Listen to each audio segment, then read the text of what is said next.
Have you ever wondered how our bodies produce energy?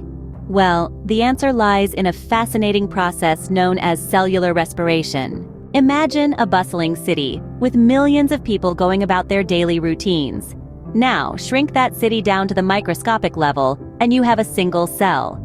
Just like a city, each cell in our body needs energy to function, and this energy comes from a process called cellular respiration. Cellular respiration is a metabolic pathway that breaks down nutrients, usually glucose, into simpler substances, releasing energy in the process. Think of it as a microscopic power plant, converting fuel into energy that our bodies can use.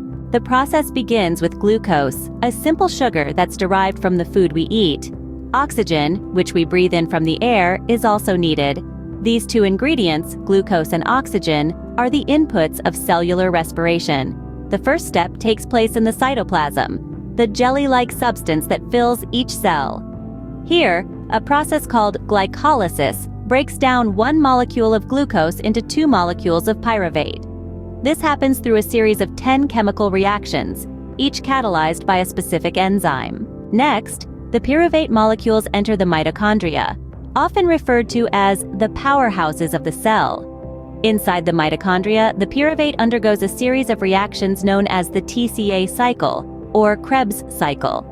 This cycle produces carbon dioxide, which we exhale, and transfers high-energy electrons to carrier molecules. These high-energy electrons are then used in the final step of cellular respiration, the electron transport chain.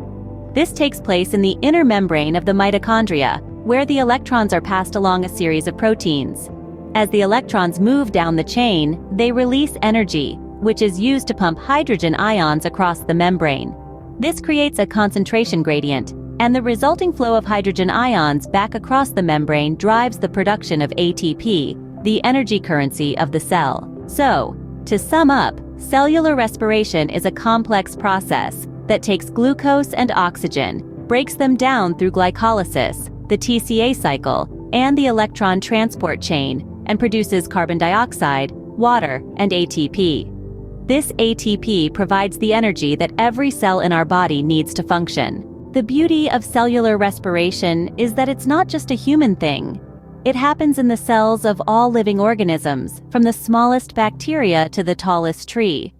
And while the details might vary, the basic principle is the same: taking in nutrients and oxygen, breaking them down, and generating energy. So the next time you're eating a meal or taking a breath, remember that you're not just fueling your body, you're powering a city of cells, each one carrying out the amazing process of cellular respiration.